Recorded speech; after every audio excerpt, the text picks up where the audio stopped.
Chers tous, je vous salue dans le nom de notre Seigneur Jésus-Christ. Nous voici autour de la parole de Dieu ce jour dominical, le 26 janvier 2025,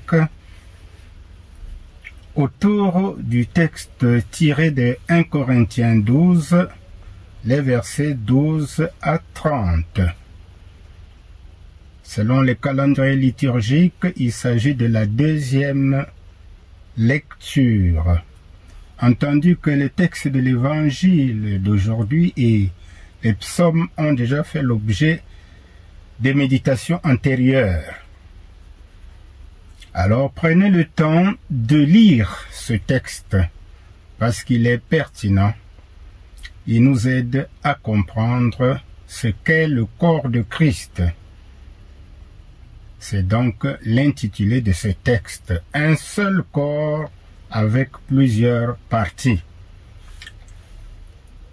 Après avoir exposé la diversité des dons spirituels qui sont produits par le même esprit aux 11 premiers versets de notre chapitre 1 Corinthiens 12, Paul compare ces dons à un corps humain qui est constitué de plusieurs membres ou parties. Alors, ces parties, quoique diverses, elles constituent un corps unique. Cette comparaison aide à comprendre comment nous devrions, dans l'Église, nous compléter les uns les autres dans l'unité et la communion fraternelle. Pour construire une communauté unie et solidaire, chaque membre doit participer à sa vie, mettre ses talents au service de tous, de sorte que tous concourent à sa richesse spirituelle et matérielle, où la dignité de chacun sera respectée. Nous savons du reste que l'Église est l'image du corps de Christ.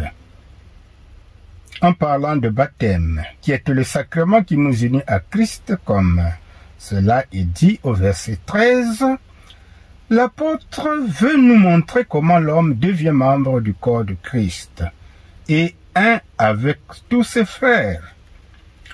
Cette appartenance au corps du Christ passe nécessairement par la régénération par l'Esprit, dont le baptême est le signe. Il s'agit bien sûr du baptême de l'Esprit. Le même verset 13 nous laisse comprendre que ce n'est pas seulement la même diversité des dons de l'Esprit qui vient s'harmoniser dans l'unité, mais aussi les différences de nationalité, d'éducation, de caractère, de rang social. Ici, on parle des juifs et des non-juifs, des esclaves ou des hommes libres qui deviennent un en Christ par le même esprit. Les chrétiens sont tous des membres du corps de Christ, chacun en particulier, comme nous pouvons le lire au verset 27. Autrement dit, chaque membre fait partie du corps du Christ. La comparaison de l'Église appliquée au corps humain a pour but de confondre certains fidèles de Corinthe ayant reçu des dons particuliers qui commençaient à s'enorgueillir, se croyant supérieurs aux autres. Il s'agissait de leur faire comprendre que chacun avait sa partition à jouer, mais dans l'humilité et le respect de l'autre sans mettre l'unité de l'Église en mal. Alors, cela nous concerne, nous, aujourd'hui, dans nos assemblées, dans nos églises. Dans sa conclusion, l'apôtre Paul exhorte les Corinthiens, et nous aujourd'hui, à aspirer aux dons les plus importants, non à ceux qui tendent à glorifier l'homme, mais à édifier l'Église de Jésus. C'est donc les meilleurs par opposition à d'autres que les Corinthiens exaltaient, d'une manière contraire à l'usage, sont développés en 1 Corinthiens 14, texte que nous sommes appelés à lire. Alors l'exercice de tout don doit se faire dans l'amour, car l'amour est le lien qui unit les membres de toute assemblée, faute de quoi le don sera au service du malin. C'est pourquoi la charité est ce qui compte le plus devant la foi et l'espérance, nous dit 1 Corinthiens 13, verset 13.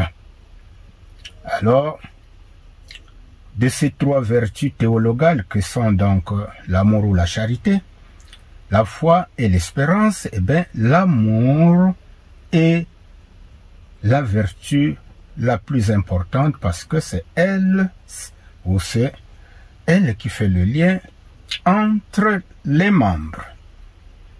Alors, mes bien-aimés dans le Seigneur, une fois que nous avions exploré ce texte, qu'est-ce qu'il nous reste à faire? Eh bien, c'est tirer une application. Alors, quelle application à notre vie du texte que nous venons de méditer? Le Seigneur m'a certainement revêtu d'un don particulier. Suis-je conscient de cela? Si oui, est-il au service de l'Église? Eh bien, le texte du jour doit éveiller en moi le désir ardent d'aspirer à fructifier le talent que Dieu a mis en moi pour la gloire de son saint nom. Chacun de nous est donc appelé à fructifier le talent que Dieu a mis en lui. Et c'est très important car au dernier jour, le Seigneur va nous demander qu'est-ce que ce talent a apporté pour l'édification de l'Église. Merci beaucoup. Likez, partagez et abonnez-vous pour que nous continuions à partager ensemble. Et c'est comme ça que nous allons grandir dans la foi en Christ. Que Dieu vous bénisse. Amen.